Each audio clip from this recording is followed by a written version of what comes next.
J'ai un petit peu galéré pour les exercices. Je sais pas pourquoi, mais j'ai un petit peu galéré pour les exos qu'on avait fait la semaine passée. J'ai corrigé jusqu'à un certain moment et après, je n'ai pas Ouais, corrigé ce ouais. qui est arrivé dernièrement. Ouais, Je vais les corriger. c'était pas encore super clair. Je pense que je dois Oui. encore faire quelques exercices Ouais.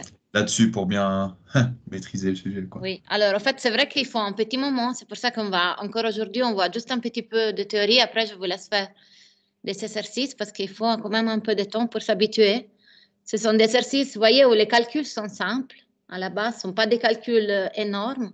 Par contre, il faut bien comprendre quelles sont les grandeurs et quels sont les signes en fait des grandeurs. Donc, Ouais, voilà, c'est ça ça. mobilise effectivement des compétences différentes. Il ne faut pas faire des grands calculs de l'algèbre poussée comme on a fait dans la dernière partie du cours où il y avait des grandes transformations des formules, des choses compliquées.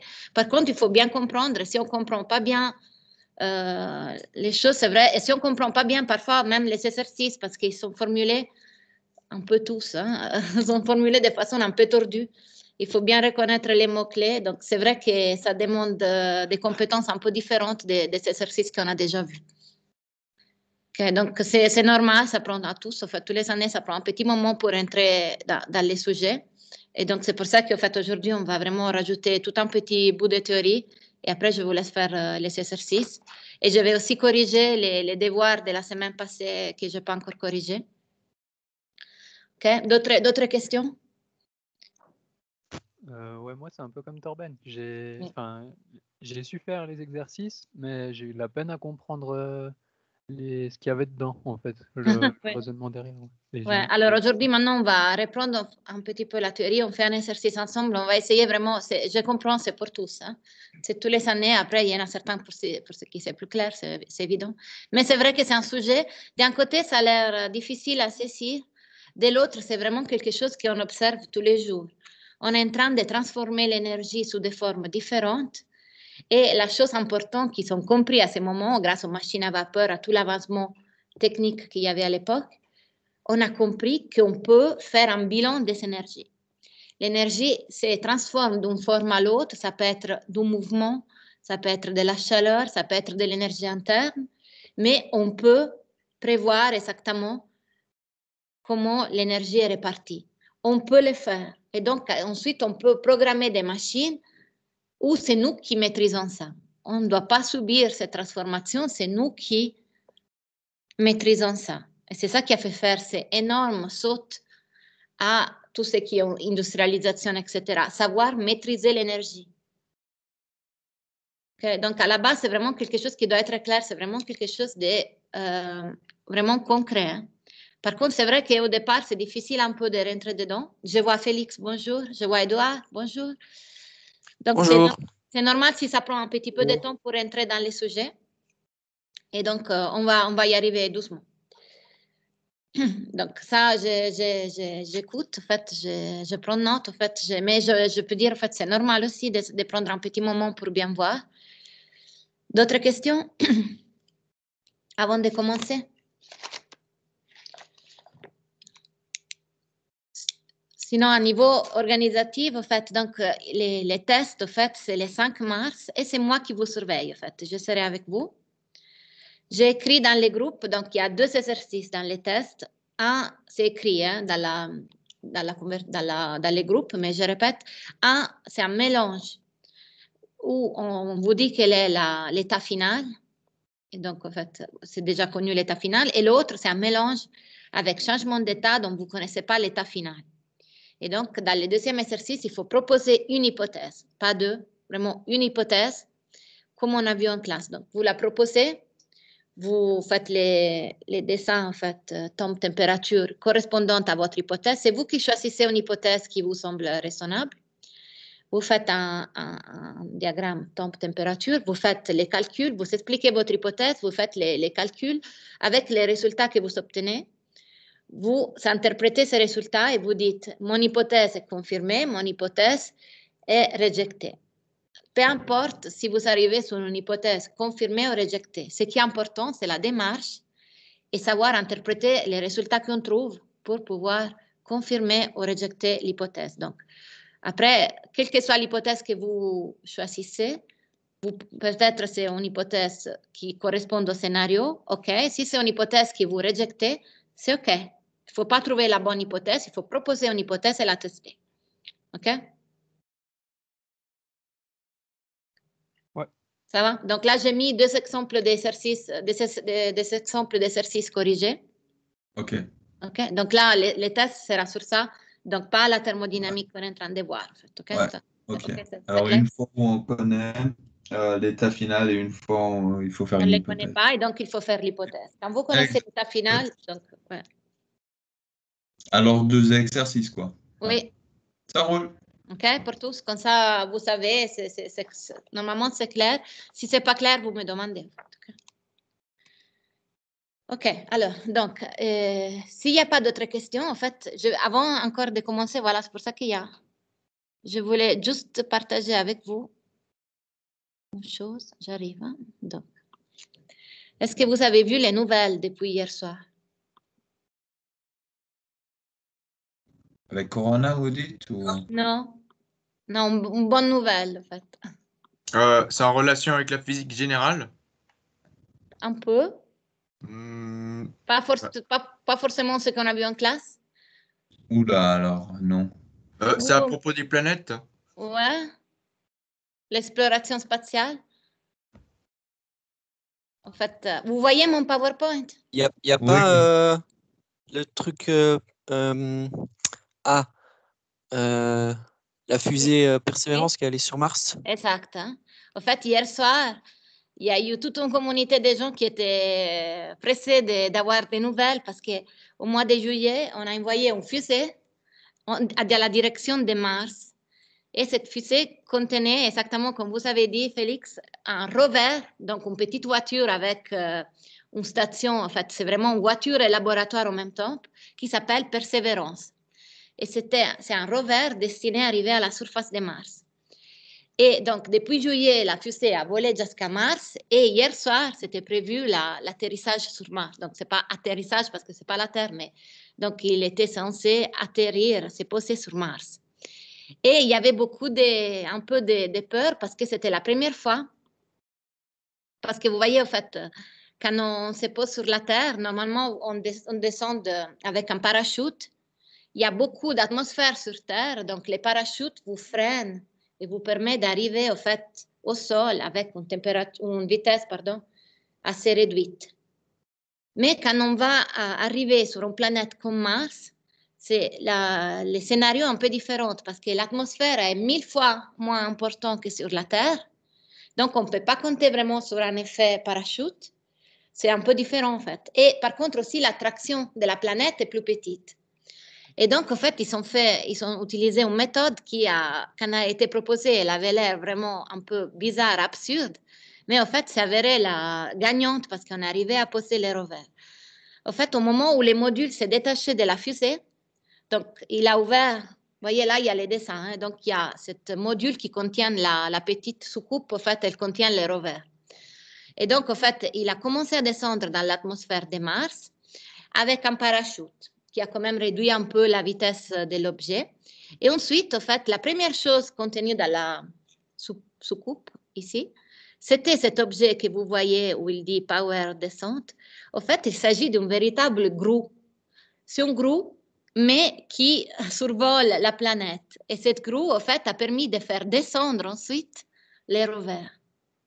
Donc, l'idée un peu géniale et un peu vraiment folle, en fait, hein, parce qu'au départ, ça a été, mais est-ce que c'est possible? En fait, ils ont imaginé un grue dans le ciel de Mars, à partir de laquelle, en fait, on faisait descendre les rovers. Donc, ça, c'est assez nouveau, je pense. Et donc, la grue, ensuite, est repartie, en fait, pour aller se poser ailleurs. Et elle a déposé ses rovers sur cette région de Mars qu'on croit être un ancien lit d'une rivière, on croit. L'objectif de ces rovers, c'est de faire, donc là c'est le moment en fait, les dessins, hein, mais voilà, vous voyez, c'est vraiment une grue qui dépose les rovers sur Mars. Et ces rovers est équipé pour faire plein d'expériences. L'idée, c'est vraiment qu'il va faire des carottages, donc il va faire des trous profonds en fait, dans les sols. Et ensuite, il va prendre du matériel qui sera analysé déjà sur Mars et les données renvoyées en fait, sur Terre. Mais en fait, c'est une mission aussi spéciale parce qu'on a prévu d'aller chercher ces matériaux pour ensuite les ramener sur Terre. Donc, on ne va pas seulement étudier sur Mars. Je pense que jusqu'à maintenant, on avait seulement étudié in loco, en fait, sur la planète Mars. Mais actuellement, c'est prévu d'aller chercher les échantillons pour les étudier aussi sur Terre. L'idée, en fait, la mission de Persévérance, c'est chercher des traces de vie. S'il y a eu de la vie sur Mars dans le passé, l'idée, c'est trouver ces traces. Et on espère vraiment, là c'est la première image de Persévérance arrivée sur Mars hier soir, ce qu'ils pouvaient voir. Donc on espère vraiment qu'à partir de cette image, il va récupérer beaucoup plus d'informations et peut-être en savoir plus sur la vie sur les autres planètes. Donc ça c'est vraiment une grande mission qui a commencé, en fait, qui a touché la planète hier soir. Donc c'est vraiment historique. Mais comment ils vont récupérer les échantillons en fait? Ah, ils vont envoyer, en fait, alors je ne sais pas tous les détails, mais c'est prévu, en fait, donc on va envoyer quelque chose qui ensuite peut revenir sur Terre. Ouais, et on va imaginer quelque chose qui se dépose, qui prend soit les rovers entiers, soit les échantillons et les reporte sur Terre. Après, je ne connais pas les détails, ni si c'est déjà tout planifié dans les détails, mais l'ambition, c'est de ramener ces échantillons sur Terre. Et en espérant surtout que ce soit des échantillons qui nous disent des choses qu'on ne savait pas. Et madame, Oui. Mars, c'est plus près ou plus loin de la Lune que la Lune? Et beaucoup plus loin que la Lune. En fait, pour arriver à la Lune, il faut quelques jours. En fait, pour arriver à Mars, il faut des mois. Il est parti le 30 juillet, la fusée, et il arrive maintenant. Ça a pris 8 mois pour y arriver. Okay. Ouais. Et ça veut dire qu'ils ont des télécommandes qui arrivent à envoyer, Oui. enfin, qui arrivent à contrôler le robot Oui. à travers Oui, la distance. Oui. Oui. Oui, il est commandé à distance. Oui, oui. Ça, on arrive. Mais ils font comment? Il y a des relais, il y a des satellites. Oui, en fait, je pense qu'il y a déjà des satellites aussi autour de Mars, après, avec qui envoient les...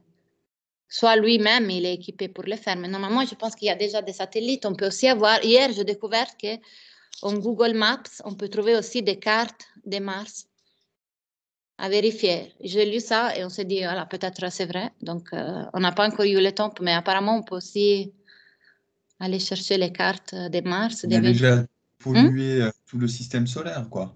Ils sont déjà pollués? Tout le système solaire, quoi. Oui. Ça, c'est une chose qui fait partie de notre forme de vie. Hein. On va toujours mettre des choses partout. C'est ça, ouais.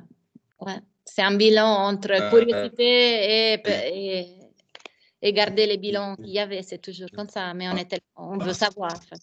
Après, c'est notre point de vue actuel, hein, c'est pas... Quoi? Qu'il y ait quelques objets qui se baladent dans l'espace, personne n'en a rien à secouer. Hein. Ouais, alors on ne sait pas, voilà. On verra, en fait. Ouais. Mais c'est vrai qu'on on pollue si on veut les voir comme ça, c'est une lecture, oui. Mais en tout cas, voilà, on va parler beaucoup de ces projets, on espère. Donc, et à niveau vraiment technique, c'est vraiment quelque chose de très important. C'était vraiment un casse-tête de faire descendre un objet, en fait, sans le casser sur une autre planète. Donc, c'est vraiment, en fait, tout un résultat déjà, le fait d'être arrivé fonctionnant. Tout. OK? C'est la NASA qui s'occupe. Oui, c'est NASA, oui. C'est OK pour tous? Là, c'était juste pour dire, parce que c'est vraiment quelque chose... Aujourd'hui, ça va résonner un peu partout, donc comme ça, au moins, on a parlé aussi de ça. Et après, on espère parler vite des résultats qu'il va trouver. OK? C'est bon? Alors, après, en fait, on revient à nos machines à vapeur. Hein? Donc, on a dit, ces thèmes qu'on est en train de traiter, même pour ceux qui sont arrivés un peu plus tard, ces thèmes, c'est vrai que ça demande un petit peu de temps pour rentrer dans les sujets. On a un peu de mal à voir parfois de qu'est-ce qu'on est en train de parler. Il ne faut pas oublier vraiment le contexte. Le contexte, c'est quand on a commencé à utiliser des machines à vapeur pour faire du travail mécanique et donc pour remplacer le travail de beaucoup de personnes, d'animaux et utiliser donc la dilatation de vapeur, donc du charbon qui se transforme en chaleur, qui fait pousser des pistons, etc. Ça se transforme en mouvement. Vraiment, ce matin, j'ai aussi découvert qu'une des machines à vapeur qui a été conçue, pas vraiment réalisée, mais conçue complètement dans les détails en 1822, c'était une machine à vapeur qui constituait un véritable ordinateur. C'est la machine analytique dont vous voyez ici un prototype, je pense, réalisé récemment. En fait, c'est une machine qui est un véritable ordinateur qui a été conçu par M. Babbage au Royaume-Uni en 1822. Donc là, c'était vraiment très en avance par rapport à ce qu'est l'informatique, en fait, comme on considère aujourd'hui. Et pourtant, déjà à ce moment-là, il avait imaginé une machine vraiment qui ressemble à nos ordinateurs, donc avec de la mémoire de stockage, des fonctionnements pour faire des calculs et de la sortie. Il avait même imaginé une imprimante pour imprimer les résultats. Et la programmation de cette machine a été faite, les programmes ont été écrits par Ada Lovelace, une mathématicienne et connue en fait comme une des premières informaticiennes en fait, avant l'époque de la vraie informaticienne digitale numérique. Cette machine, donc, qui inventait rien, faisait vraiment des calculs, mais des calculs complexes, elle était alimentée par la vapeur. Donc, c'est vrai qu'on pense toujours aux machines à vapeur pour se déplacer, pour faire les textiles et tout. Mais on va mentionner aussi quelqu'un de très visionnaire comme Babbage et Lovelace qui ont imaginé d'utiliser les vapeurs pour faire des calculs. Et donc, pour quelque chose qui, au fait, un jour deviendra les ordinateurs comme on les connaît aujourd'hui. Pour voir, en fait, ces machines à vapeur interpellaient vraiment tout le monde. On utilise les machines à vapeur, on est prêt à fournir de la chaleur, du charbon à brûler pour obtenir en échange un travail. C'est ça, c'est vraiment comment cette thermodynamique, cette partie de la physique a été conçue. C'était vraiment un moment où on avait des machines à vapeur de plus en plus partout, avec plusieurs applications imaginables. Ça a vraiment permis en fait, aux gens de créer des machines les plus différentes, même en ordinateur. Et à la base, qu'est-ce qu'on est en train de faire? On est en train de transformer l'énergie d'une forme à l'autre. Et quand on transforme l'énergie, à chaque moment où on transforme l'énergie, on doit obéir au premier principe de la thermodynamique. Les changements d'énergie sont faits, ils s'obéissent à ces bilans d'énergie. On ne peut pas imaginer de créer de l'énergie de rien, on ne peut pas imaginer de créer du travail de rien, on transforme sans cesse l'énergie d'une forme à l'autre, tout en obéissant à ces premiers principes. Ce qui est vraiment une conservation de l'énergie. L'énergie totale, quelque part, se conserve, mais elle peut changer de forme. Entre énergie interne, l'énergie interne, c'est celle qui, pour un gaz parfait, dépend seulement de la température. Q, c'est la chaleur, et W, c'est le travail. Donc, ces côtés mécaniques font varier. C'est vraiment vous pousser un piston. À la base, il y a toujours ce mouvement. En fait, on peut vraiment imaginer. Si quelqu'un a décidé quand un moteur perpétuel, en fait, comme on avait dit, en fait, je n'ai pas encore reçu, mais si vous avez décidé, envoyez-moi, en fait, on peut démontrer que ce n'est pas vrai, ça n'existe pas, ces mouvements perpétuels dont on a parlé. L'énergie se transforme tout le temps. On ne peut pas imaginer d'avoir de l'énergie à la sortie sans avoir fourni une forme d'énergie à l'entrée. Mais si vous avez décidé, envoyez, je suis prête à l'étudier pour vous montrer qu'en fait, vous êtes en train de transformer de l'énergie.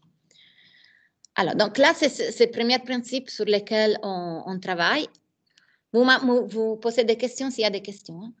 La semaine passée, on a dit que donc, à chaque transformation qu'on peut imaginer, on doit pouvoir appliquer les premiers principes. Il y a des transformations qui sont un peu remarquables parce qu'il y a une grandeur qui reste constante. C'est des transformations dont on a déjà parlé quand on a étudié les gaz. Ce sont les transformations isobars. La pression reste constante et on a vu que le travail, dans ces cas-là, c'est égal à la pression fois la variation des volumes.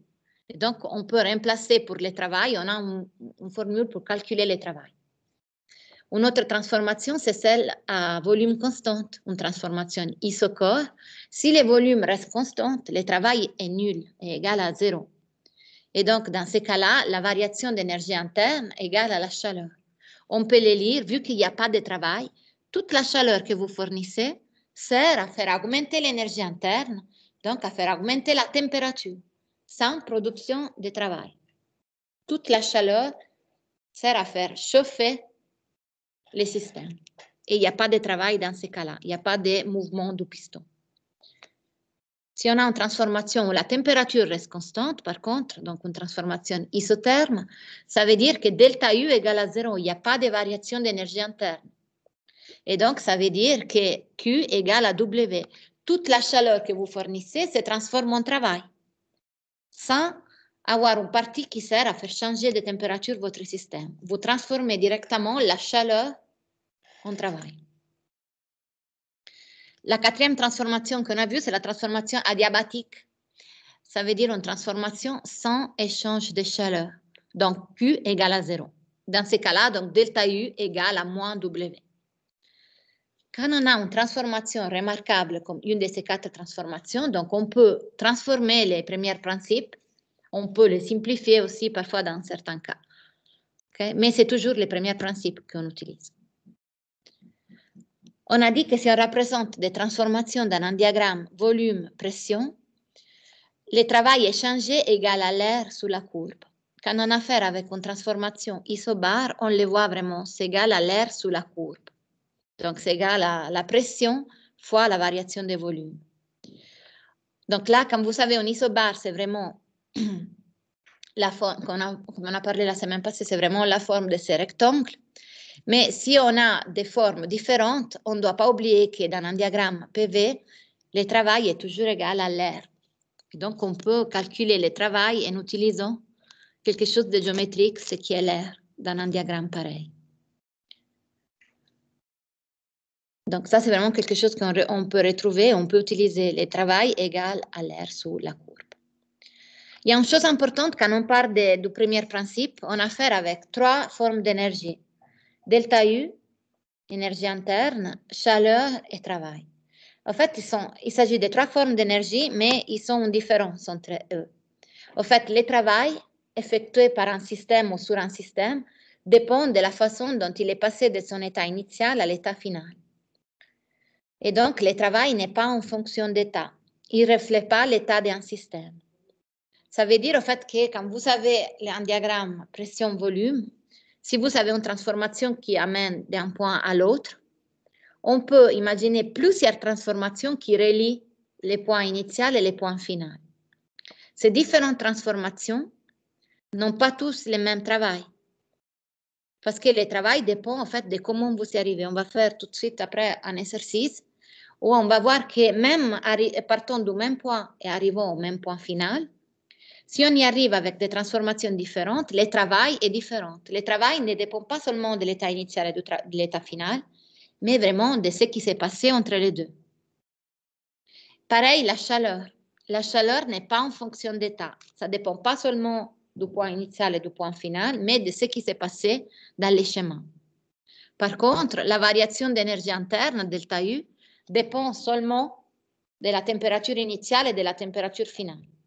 Et donc, si vous connaissez les points initiaux et les points finaux, vous connaissez delta U. Ça ne dépend pas du schéma avec lequel vous êtes arrivé du point initial au point final. On dit que delta U en fonction d'état. Donc, delta U en fonction d'état dépend seulement de l'état initial et de l'état final. Elle s'en fiche de comment vous êtes arrivé d'un point à l'autre. Par contre, la chaleur échangée et le travail effectué ou subi dépendent de la transformation qui a eu lieu. Okay. Donc là, ça a l'air très théorique, mais il ne faut vraiment pas oublier en fait, ça. En fait. Donc, c'est important. Pourquoi? Parce que si vous connaissez les points initiaux et les points finaux de plusieurs transformations, delta U, vous les connaissez déjà. Par contre, Q et W vont dépendre de la transformation qui a eu lieu. Madame, Oui. quand vous dites ça, c'est par rapport au signe de Q et de W, c'est ça? Oui, mais aussi la quantité. Ok. Parce que si vous avez un point initial et un point final, vous pouvez y arriver, par exemple, de façon isobar, ou vous pouvez y arriver de façon isotherme, ou adiabatique. On peut imaginer plusieurs transformations qui vous permettent de passer d'un point à l'autre. Je vois. Et le travail sera différent selon la méthode que vous avez. Par contre, delta U dépend seulement de l'état initial et de l'état final. Ok. Ça, Ok. ça c'est vraiment un peu théorique, mais en fait, il faut essayer de les voir aussi dans les cas pratiques. Alors, donc, on est là. Alors, donc, en fait, on a parlé, hein, ces transformations sont vraiment la façon comment on va travailler. En fait, on peut imaginer vraiment de passer d'un point A et d'un point B. En fait, on dit transformation, ça a l'air vraiment abstrait. Transformation, ça veut dire que les choses changent. Et quand on vit, en fait, on observe les choses changer tout le temps. C'est la vie, en fait. Notre vie, la vie de l'univers, les choses évoluent tout le temps. Donc, en fait, on observe des transformations partout. Il y a des transformations, comme par exemple ici, vous avez un ressort, vous voyez, qui a une certaine longueur. Je peux exercer une force sur lui, je fais un travail et j'obtiens en fait une autre longueur. Le ressort est déformé. Cette transformation, elle est réversible. Je peux revenir en arrière et trouver la longueur initiale. Par contre, il y a des transformations, par exemple, quand on allume une allumette, l'allumette initialement est comme ça, avec une tête brune. Si je l'allume et je la laisse brûler, après un moment, je la retrouve différente. Elle a changé. Et je ne peux plus revenir en arrière. C'est donc une transformation irréversible. On peut classifier les transformations comme réversibles dans le cas de l'élastique. On voit bien qu'on revient à la position initiale, ou irréversibles. On ne peut plus revenir en arrière. En fait, on découvre que les transformations réversibles, ça veut dire qu'ils sont composés par une succession d'états d'équilibre, ce qui permet de pouvoir refaire les mêmes schémas à l'inverse. Par contre, irréversibles, les états intermédiaires ne sont pas des états d'équilibre et donc on ne peut plus revenir en arrière. Ce qui est important, c'est vraiment juste comprendre en fait qu'il y a des choses réversibles et irréversibles. On le sait, on a tous cassé des choses, on sait qu'on ne peut plus revenir en arrière facilement. Il faut faire un travail pour réformer la tasse que vous avez cassée. Spontanément, une tasse cassée, on ne peut plus la reconstituer. Pourquoi? Parce que c'est une transformation irréversible. Okay, donc là aussi, c'est très théorique, mais en fait, à la fin, il décrit vraiment quelque chose de très concret. Il y a des transformations réversibles ou irréversibles. Nous, ce qu'on étudie, en fait, dans l'exercice qu'on va faire, ce sont des transformations réversibles. On va considérer des états d'équilibre dans un diagramme pression-volume. Mais il ne faut pas oublier, on va les voir dans quelques semaines, en fait, qu'il y a aussi des transformations irréversibles. Donc, après, on peut imaginer plein de transformations. Donc, la pression dans une bouteille qui varie avec la température. Ou si vous mélangez des couleurs acryliques, vous trouvez du vert et vous n'arrivez plus à retrouver les bleus, les jaunes séparés. On peut imaginer vraiment beaucoup de transformations. On sait tous, en fait, des transformations réversibles et irréversibles. Pour l'instant, nous, on se concentre sur les transformations réversibles parce qu'elles sont constituées de plusieurs états d'équilibre. Est-ce que ça va pour tous? La semaine passée, oui, ok. Donc, on a vu, donc, ça, on l'a déjà vu, les différentes formules pour calculer le travail. Et on a, en fait, vous l'avez aussi dans cette page-là, donc les différentes formules. Ici, vous savez, pour la transformation isotherme, vous voyez le travail, en fait, c'est écrit hein, dans cette page-là. C'est égal à NRT, logarithme naturel. Je ne sais pas si vous l'avez utilisé déjà en mathématiques, logarithme naturel. Non, mais en élec, je crois. Ouais, donc, en fait, vous l'avez comme une touche de votre calculette. À la base, c'est une fonction qui relie, en fait, des valeurs avec les valeurs du logarithme naturel. Mais nous, on ne va pas rentrer vraiment dans les détails. Vous avez la touche LN, logarithme naturel, dans laquelle, en fait, vous écrivez les rapports entre le volume final et le volume initial. Quand on utilise cette formule, donc nous, on travaille toujours avec notre système, c'est toujours un gaz parfait. Donc, N, c'est le nombre de moles. R, c'est la constante des gaz parfaits.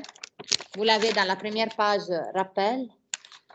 Et T, c'est la température en Kelvin, donc la température absolue. Ça, c'est vraiment essentiel. Comme c'est des gaz parfaits, on utilise la température en Kelvin, la température absolue.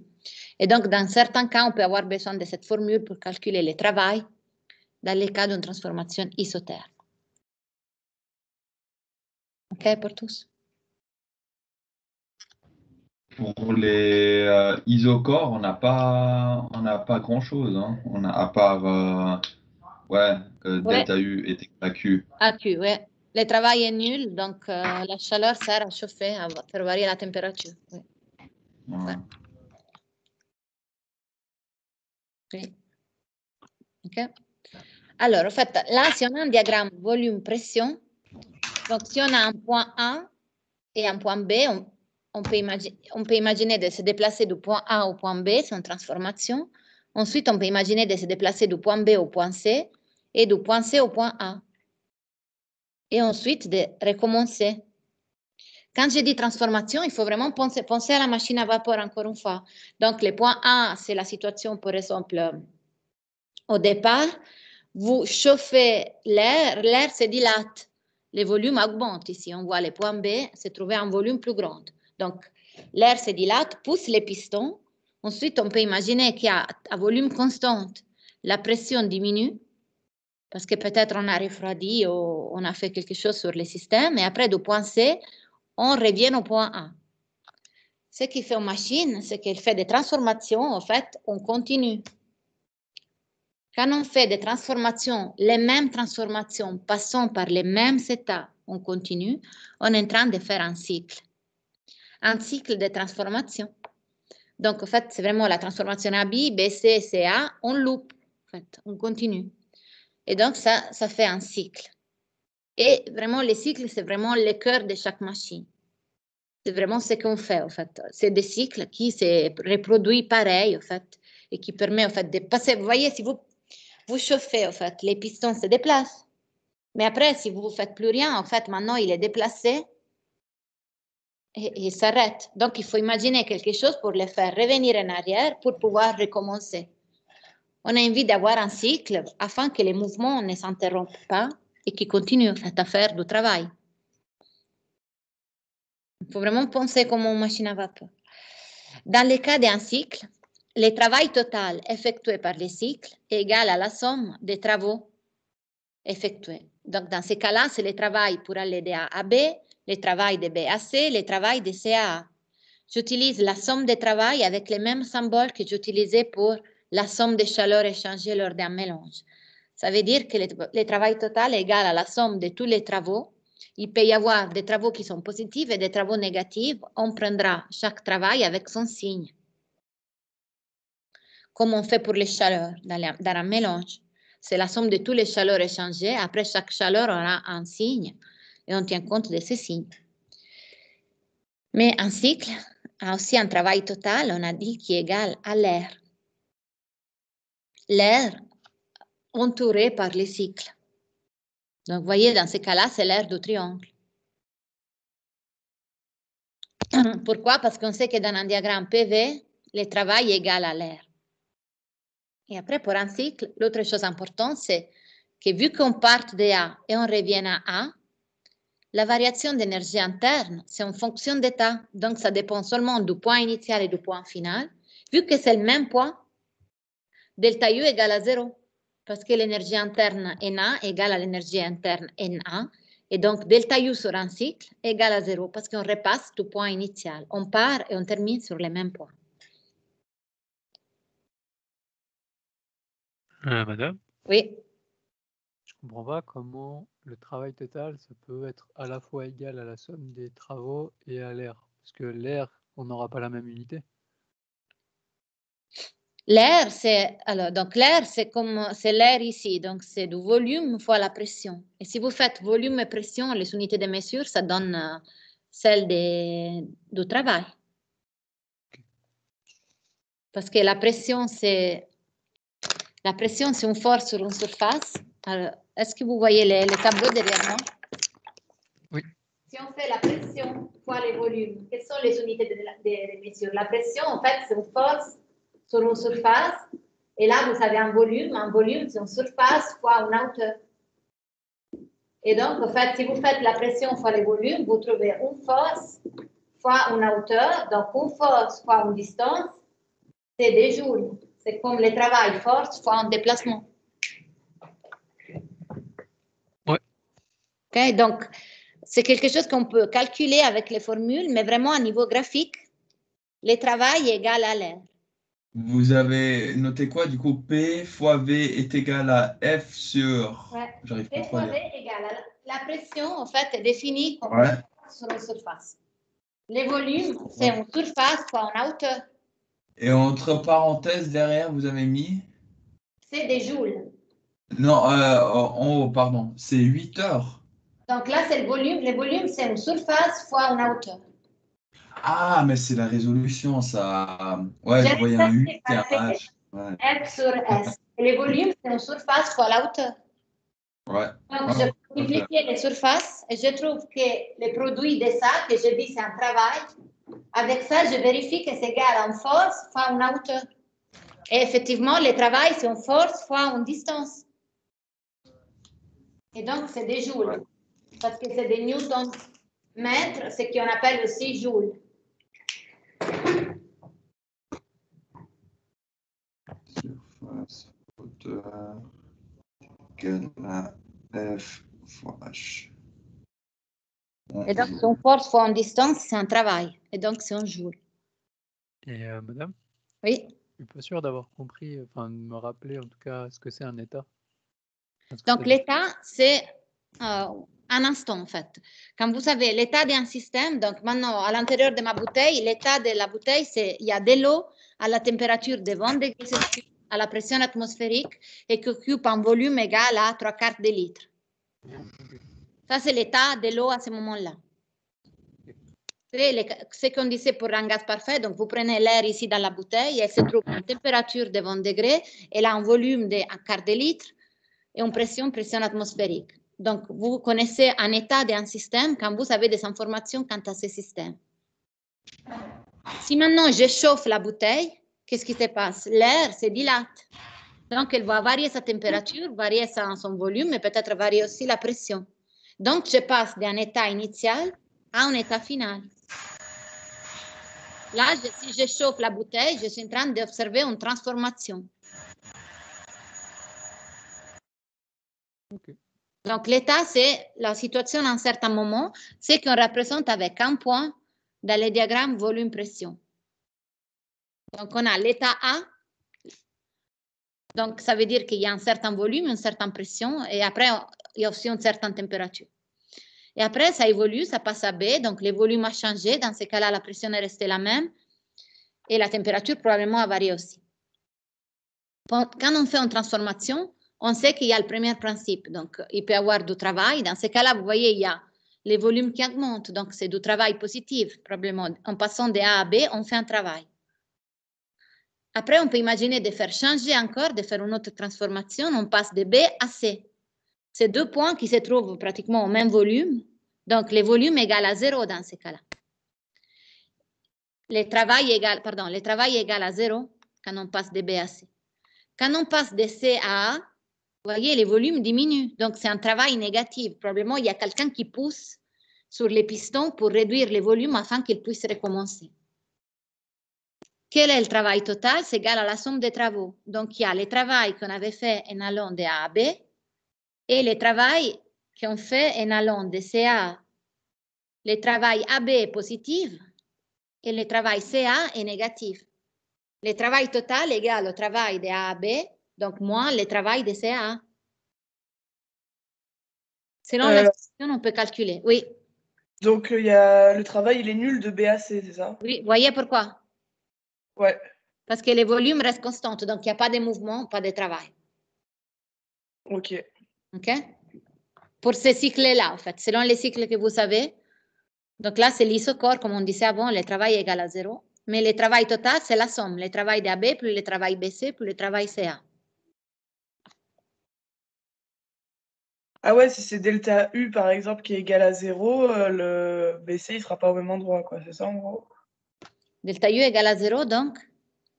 Donc, le delta U, il représentera le BC, en gros, c'est ça? Non. Ça marche. Delta U égale à 0, donc la chaleur totale égale au travail total du cycle. Ok. Parce que du premier principe, il n'y aura plus le terme delta U, donc Q égale à W. Ça marche. Alors, donc là, Donc après, on peut imaginer plein de cycles différents. Donc là, on a vu un cycle où il y avait un isobar, un isocore, une autre transformation. Après, on peut imaginer des cycles qui ont un isotherme, une adiabatique, un isotherme, une adiabatique. On peut vraiment imaginer des cycles de types différents, en fait. Okay? L'idée, c'est qu'ils vont toujours revenir au même point initial. Et donc, par exemple, si on voit, comme on a vu la semaine passée, on pourrait imaginer une transformation comme ça. Donc, on revoit les triangles de la semaine passée. Dans ces cas-là, si on cherche, vous avez un cycle qui part de A, qui va à B, ensuite de B à C et de C à B à A. Le travail, quel que soit le cycle, est égal à l'air. Donc, dans ce cas-là, l'air, c'est la base fois la hauteur du triangle divisé par 2. La base, c'est VF moins VI, parce que c'est la différence entre les volumes final et initial. La hauteur, c'est PF moins PI, divisé par 2. Et donc, on peut calculer, si on connaît PI et PF, on peut trouver le travail réalisé. Bonjour madame, désolée du retard. Oui, bonjour, pas de souci. On a enregistré, après vous pouvez voir en fait. OK? Donc, quels que soient les cycles avec lesquels on a affaire, on ne doit pas oublier que le travail est égal à l'air entouré par les cycles. Question? Oui, est-ce que vous avez le cours, il est en ligne aussi, hein, on est d'accord? Parce que je l'avais jamais consulté pour l'instant. Les cours, quelle sorte? De thermodynamique, enfin le PowerPoint que vous nous passez. Je ne suis pas sûre d'avoir mis les PowerPoint, mais je peux les mettre en fait. Ouais, Oui, ce serait top. Normalement, vous avez aussi peut-être un peu de... Mais je vais les mettre. Mais on n'a pas tous les, Ouais, tous je les vais les slides. mettre. Oui, comme ça, on peut voir ça un poil plus grand aussi. Oui, oui, je vais les mettre. Super, merci. OK, alors on fait un exercice ensemble. Alors, donc là, on les fait ensemble. Après, je vous donne un exercice à faire à vous aussi. Donc, dans cet exercice, donc, on a 3 moles d'hélium sont initialement à 20 degrés Celsius et en pression d'une atmosphère. Quel est le travail accompli par ces gaz si on double les volumes? Donc, imaginez vraiment, vous savez, comme un ballon d'hélium, donc vous connaissez le nombre de moles, vous connaissez la température en Celsius et la pression. Imaginez que vous avez ce ballon en hélium et vous, initialement, son volume est comme ça, et après un certain temps, vous trouvez le volume doublé. Et on vous demande de calculer quel est le travail fait par ce système qui voit son volume augmenter si vous faites cette transformation à pression constante, à température constante. Donc, on va comparer le travail accompli quand on arrive toujours à la même situation finale, mais en passant par des transformations différentes. Et après, on vous demande quelle est la température finale du gaz dans le cas A. Dans ces problèmes, on considère l'hélium comme un gaz parfait. Donc, pour nous, c'est vraiment notre système, c'est un gaz parfait. OK, pour tous? Donc, normalement, vous savez cet exercice à la page 13 du polycopier. C'est l'exemple A. Okay. Madame, Oui. le 1 atm, c'est 1 pascal, c'est ça? Donc, c'est une atmosphère, c'est 1,013 fois 10 puissance 5 pascal. Hein. Ah, ok, ouais, ça. Donc, vous les trouvez dans les rappels aussi, j'espère. Ouais, c'est la pression atmosphérique. Donc, c'est 1,013 fois 10 puissance 5 pascal. Ça, on l'a vu pour les gaz, c'est rappelé, en fait, ici. Okay? Donc, par exemple, Herblin, on donnait de l'exercice.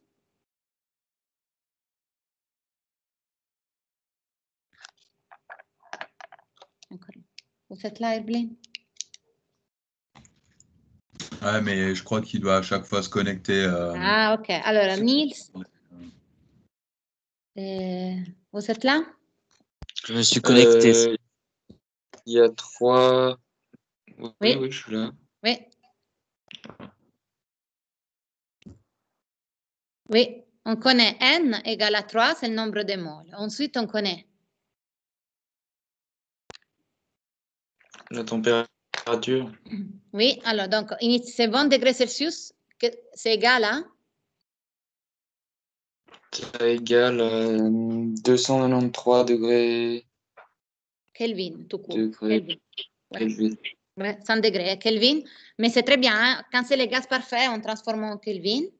Et après, on connaît la pression.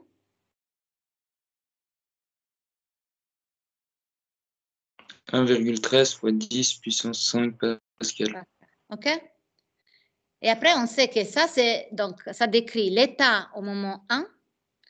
Au moment 2, le volume égale à 2 fois le volume initial. Et on vous demande de calculer le travail. OK pour tous? Ça, c'est l'exercice. Alors, après, Steve, dans le point A, il nous demande de calculer le travail à pression constante. Quelle est la formule qu'il faut utiliser quand on cherche le travail à pression constante?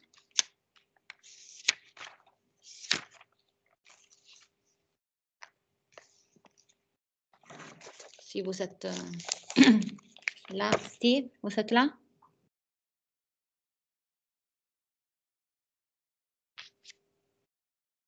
Pas? Sinon, Torben? Comment on calcule le travail à pression constante? Alors, travail à pression constante, c'est-à-dire isobar, on a le W qui est égal à P fois delta V. OK? Donc, on sait que lors de certaines transformations remarquables, on peut aller chercher la formule. Donc, justement, W égale à P fois delta V. Donc, c'est égal à P fois la variation de volume, donc volume final moins volume initial. Et dans notre cas, vous voyez que volume final moins volume initial, c'est égal au fait au volume initial. Parce que c'est 2 fois le volume initial moins 1 fois le volume initial, ce qui fait la différence égale au volume initial, vu qu'il a doublé. C'est OK pour tous? Ça me paraît logique. Donc, on a la pression, on la connaît. Alors, à ce moment-là, il faut connaître le volume initial. Et donc, Denis, comment on pourrait connaître? Est-ce qu'on peut connaître le volume initial? Qu'est-ce qu'on peut utiliser? L'oléga. Parfait. Oui. Désolé, mais moi je suis en train de écrire et puis du coup j'ai du mal à suivre en même temps. Ah, OK. On ralentit. Loi des gaz parfaits. Donc, je vous laisse écrire. Tout le monde réfléchit. En fait, vous pouvez déjà calculer le volume initial.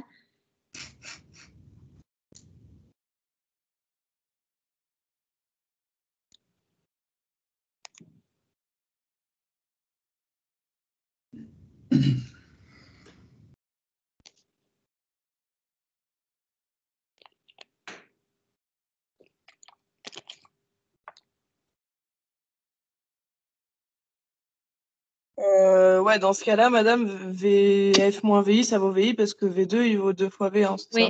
Oui.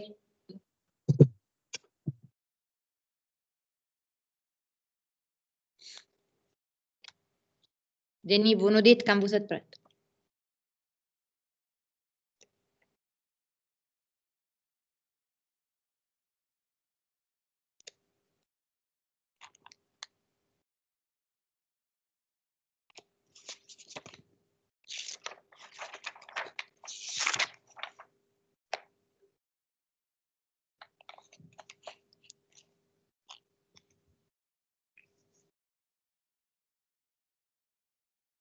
Le volume, on pourrait le trouver avec Oui. les lois des gaz parfaits, non? Exact.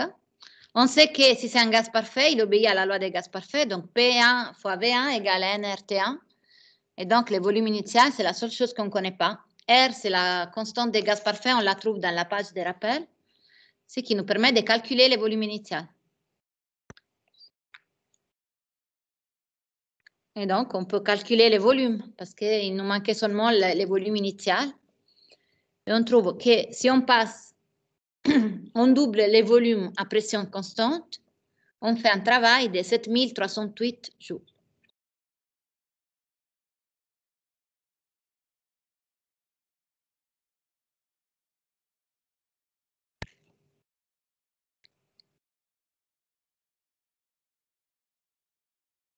Ça va pour tous?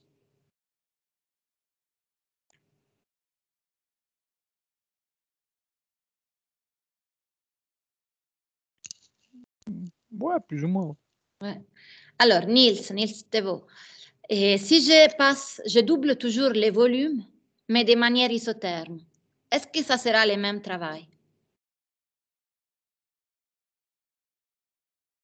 Non. Non, exact. Non, pas forcément. Parce que, en fait, le travail ne dépend pas seulement de l'état initial et de l'état final, mais de comment j'ai effectué cette transformation. OK? Donc, c'est pour ça qu'on va calculer maintenant le travail dans les cas isothermes. Et donc, Adrien, dans ces cas-là, quelle est la formule pour calculer le travail dans les cas isothermes?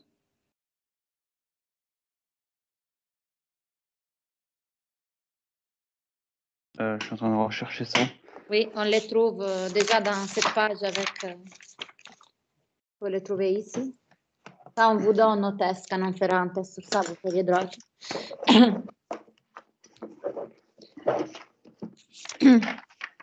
Madame, on est d'accord que R, c'est une constante. R, c'est constant. C'est la constante des gaz parfaits égale à 8,314. On l'a ici dans la page de rappel. C'était la constante des gaz. Ça fait toujours ça, ouais. C'est toujours la même. Donc, par contre, si on a une transformation isotherme, la formule pour le travail, c'est?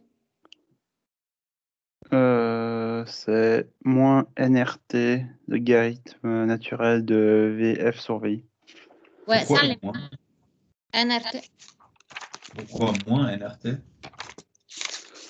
Alors, On a la page 10 du cours, c'est écrit... enfin, vous avez NRT. Donc, à la page 10, moi, j'ai NRT, logarithme naturel de VF moins VI. À la 8, il y a un moins devant le N. Ok, oui, ça. À la 8. Alors, il y a moins 1, il y a moins. Alors, c'est où? Ah ouais, il y a un moins. Ouais. Bah, alors, ça veut dire que c'est VI sur VF. Alors, je dois corriger ici. Et là, il y a tous les signes différents. Donc, pardon, alors là, il faut effacer le N. Là. Je vous reconfirme la semaine prochaine, en fait. Il faut c'est avec écrit comme ça, c'est avec les plus si on fait VF. Ouais, VF sur VI, ouais. Oui, mais alors c'est plus en fait. Mais c'est vrai que c'est écrit moi, donc si vous pouvez corriger avec plus. Parce qu'en fait, cet exemple-là était tiré d'un livre qu'utilisait une autre convention. J'ai effacé les choses qui n'étaient pas... Mais je n'ai pas effacé les signes moi. Parce que là, on peut se demander si c'est plus ou moins. Donc, les logarithmes d'une chose, là, en fait, on va trouver un nombre, vu que c'est VF sur VI, on va trouver que le rapport ici est plus grand que 1 et le logarithme naturel d'une chose plus grand que 1 donne une chose positive. Et effectivement, si les volumes augmentent, on s'attend à un travail positif. Donc, c'est comme ça comme vous le voyez affiché maintenant. Il faut corriger à la page 8. Alors, désolé. Parce que ce schéma était tiré d'un livre, par contre, qui faisait le contraire, donnait une convention différente. Okay? Par contre, on va chercher la formule. Donc, c'est NRT, logarithme naturel de VF sur VI. On connaît VF et VI. On ne connaît pas VF, mais on sait que c'est 2 fois VI. Donc, le calcul va faire NRT fois le logarithme naturel de 2. C'est ce qu'on trouve ici. On n'a même pas besoin de calculer VF, c'est égal à 2 fois VI. Et on trouve 5066 joules, ce qui effectivement est différent du premier travail, parce que le travail ne dépend pas seulement de l'état initial et de l'état final, mais aussi du chemin. C'est qu'on dit avec des mots compliqués, ce n'est pas en fonction d'état, ça ne dépend pas seulement de l'état, mais dépend aussi de comment on y est arrivé. Madame, VF et VI, là, ça s'annule, mais pas le 2, c'est ça? Oui, c'est ça. Mais du coup, vous avez à nouveau écrit 2 VI sur VF. Oui, parce que là, c'est la formule générale. Au lieu de VF, j'écris que c'est 2 fois le volume initial. Ah ouais, ok. Ouais. Ce qui Je me croyais que permet de c'était ne pas un calculer 2 VF. Ouais, oui. enfin, ouais, ok. Ouais, VF égale à 2 VI. Ouais. Et Du donc, coup, on a 2 VI sur VI. Ouais. Je ne vais pas aller me calculer VF, en fait. Je remplace. C'est plus simple. Ouais, ma connexion, elle n'est pas très bonne. Du coup, je vois moyennement bien ce qui est Après, écrit. je vous envoie donc les polycopies de Skype. Ouais, pas de souci. J'ai compris. OK?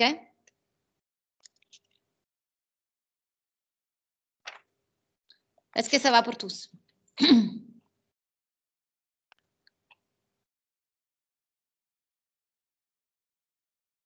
Oui, pour moi, oui. Si on cherche, oui, ça va très bien.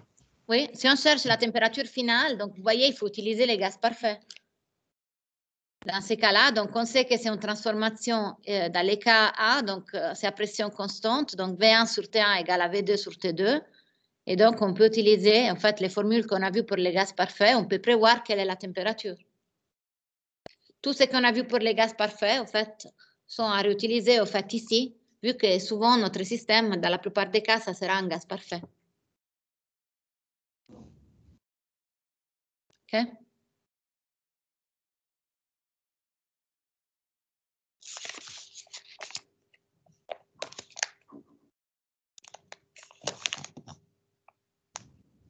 Question?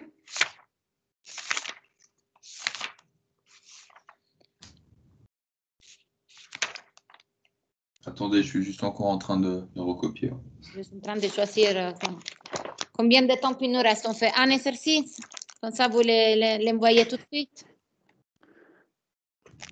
Est-ce que vous Regarde.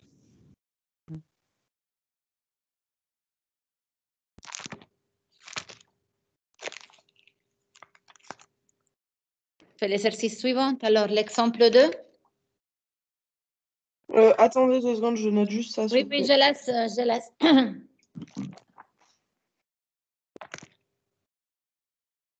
C'est égal à 2T1 2T1. C'est le double de T1. Ok. Et là, on voit bien qu'on a une température absolue. Hein. Les volumes doublent, la température double aussi. C'est vraiment les doubles de température, les doubles de température absolue. Ça, c'est toujours comme ça?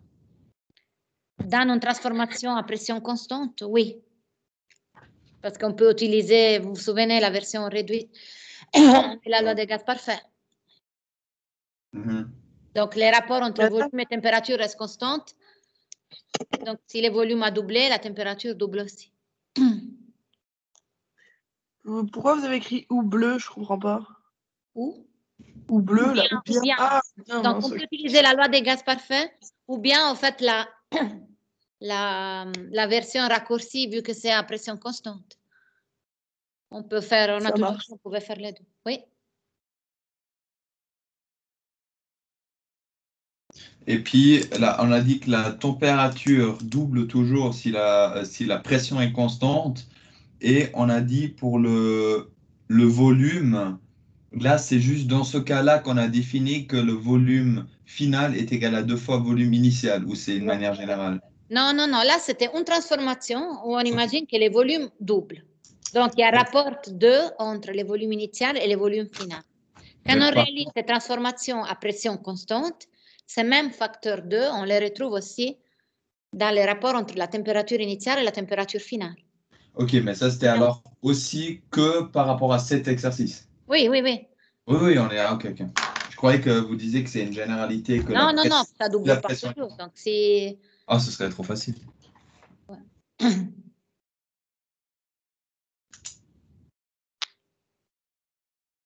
Vous faites l'exemple 2?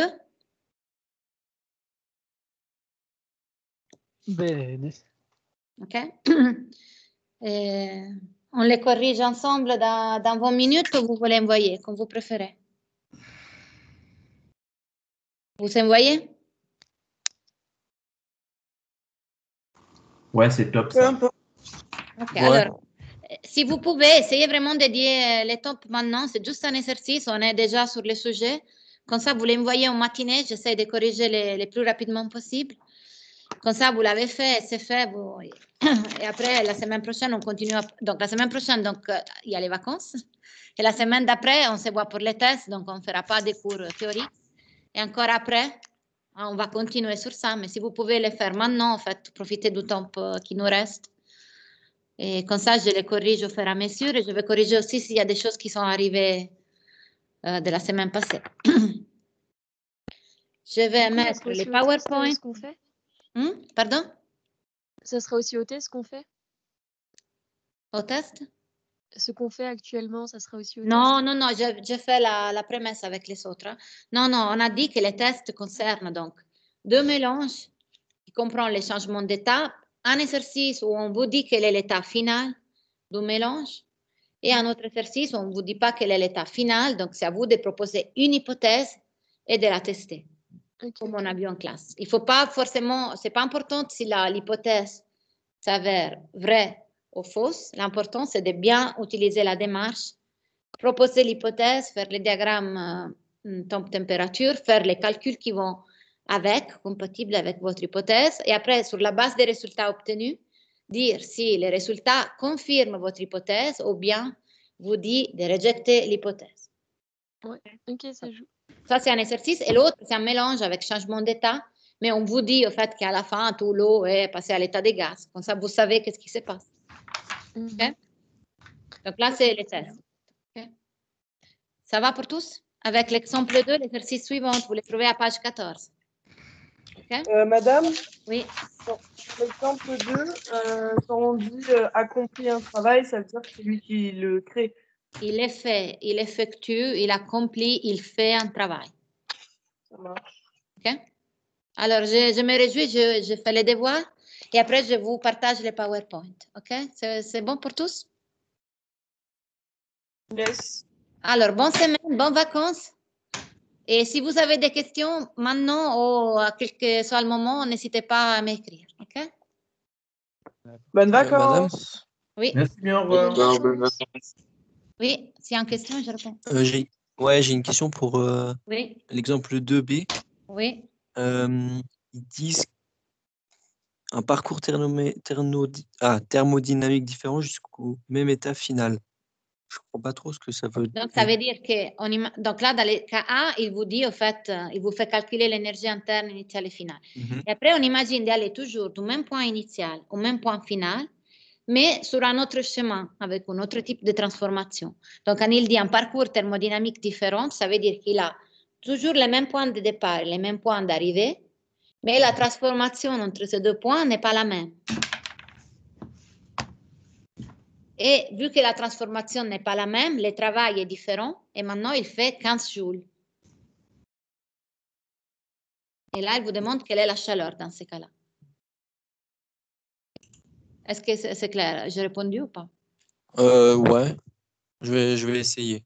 Ouais, donc quand il dit parcours thermodynamique différent, c'est vraiment cette idée qu'on va toujours du même point de départ au même point final que par rapport au point A, mais on y va avec une autre transformation. Et donc, comme on a vu dans cet exercice-là, le travail est différent parce que le travail, même si on va d'un même point de départ au même point final, le travail dépend de la transformation du chemin qu'on a emprunté.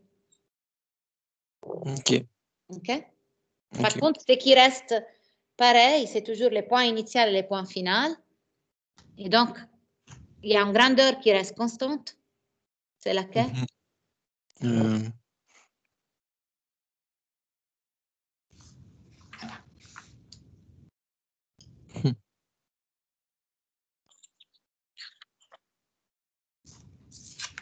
C'est la seule grandeur qui est une fonction d'état.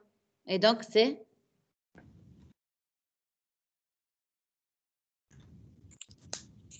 Je vois pas trop. C'est le volume? Non, pas forcément. C'est quelle est la grandeur? En fait, on a dit au point B, on part du même point de départ, on arrive au même point final, on change les schémas, la transformation, donc le travail est différent. Mais quelle est la grandeur qui reste constante, qui dépend seulement de l'état final et de l'état initial? Delta U. Delta U, très bien. Donc, par rapport au point B, vous pouvez utiliser les mêmes delta U que pour A, parce que c'est toujours les mêmes points de départ et final. Donc, delta U est le même, mais vu qu'on fait une transformation différente, le travail est différent et donc la chaleur échangée est différente. Ok, en fait, c'est tout simple. Ok. Alors, bon travail à tous. Madame, Oui. attendez, juste pour le A, le delta U, du coup, on fait juste Q-W, c'est ça? Donc, delta U égale à la énergie U finale moins U initiale. Comme tous les deltas, c'est toujours égal à U finale moins U initiale. Alors, en fait, donc en gros, on fait 250 plus X égale 35 moins. U égale à U finale moins U initiale. Attendez, je vois pas votre tableau, moi je suis sur le téléphone, je suis désolée. Ah, ok. Ben, delta U, est, comme tous les deltas, c'est toujours la valeur finale moins la valeur initiale. Ouais, donc ça veut dire que 250 moins UF égale moins W. À delta U. Oui. Exact. Ok, ça marche. Ouais. Merci. Ok. Si vous avez des questions, vous pouvez m'appeler, écrire, en fait, pas de souci. Alors, bon travail à tous. Je reste ici, simplement, j'arrête là. J'ai une question. Oui, alors je reste. Oui, Ah, pardon. oui. Pour le test du 5 mars, Oui. vous avez mis le corrigé du test à blanc, c'est ça? Non, j'ai mis des corrigés des exercices qu'on a fait qui sont du même style. Ok. Ok. On D'accord. les a fait dans les semaines, en fait, on les a fait. Et ça se réfère à la même type de situation. Il y a des changements d'état. Ok. Oui, j'ai tout lu, c'est tout. Ok. Merci. Ok. Mais si vous n'êtes pas sûr, vous m'écrivez, n'hésitez pas. Ok, Oui, Denis? merci beaucoup. Juste une question, j'ai pas très bien entendu. Est-ce qu'on doit faire un exercice? Maintenant, normalement, les temps, c'est pour faire l'exemple 2 à page 14. Page 14. Oui. C'est l'exercice suivant à ce qu'on vient de faire. Ah d'accord, ok, merci. Donc, Madame, est-ce que vous le... pouvez tout de suite établir les devoirs. Vous m'envoyez dans les devoirs, en fait, comme ça, je les corrige dès que possible. Est-ce que le polycopier, il est sur Teams ou pas? Ah, la version PDF, vous dites? Oui, parce qu'en fait, il me manque une partie de mon cours, je ne sais pas où je l'ai mise, et je n'ai pas l'exercice 2, justement. OK. Attends, je l'envoie sans groupe. Donc, Ah, en fait, volontiers, pour merci, retrouver pardon, les mêmes exercices, c'est aussi à page 15, si vous l'avez la page 15. Non plus. Alors, je vous envoie tout de suite une photo, en fait, maintenant, et après... J'ai envoyé déjà sur le groupe Ah, ok, merci, de Thomas. classe sur WhatsApp. Merci. Et j'essaie de partager aussi les polycopiés, alors. Ça me prend un moment de plus, par contre, mais ça va arriver. Merci. Madame, Oui, est-ce que vous avez les réponses sous les yeux là ou pas? écrivez-moi en privé, comme ça, j'ai établi un moment les devoirs, comme ça, les gens peuvent envoyer. Ça roule. OK? Ça joue? Alors, on se revoit plus, c'est ça? Ben, pas la semaine prochaine, mais on se revoit au test. Trop triste. Ouais. Ok, alors bonnes préparer du vacances, gâteau, profitez vu qu'on bien du soleil, du beau temps. À vous aussi. Santé, soleil, bonnes Et du vacances. coup, vous venez pour le voyage d'études, hein, c'est ça? Oui, alors oui, si tout va bien. Ouais, si on a le droit de partir, quoi. Oui, Ouais. bien sûr, en fait, oui. Ce petit facteur, ouais, Corona. Mais ok, trop cool. Oui, moi, je me réjouis. Oui, ok. Trop cool. Alors, avec plaisir. Passez de bonnes vacances. J'attends les devoirs, alors. Ok? Ça roule. Au revoir à tous. Ciao. Merci. Ciao, merci à tous. Au revoir. Ciao, au Au revoir. revoir.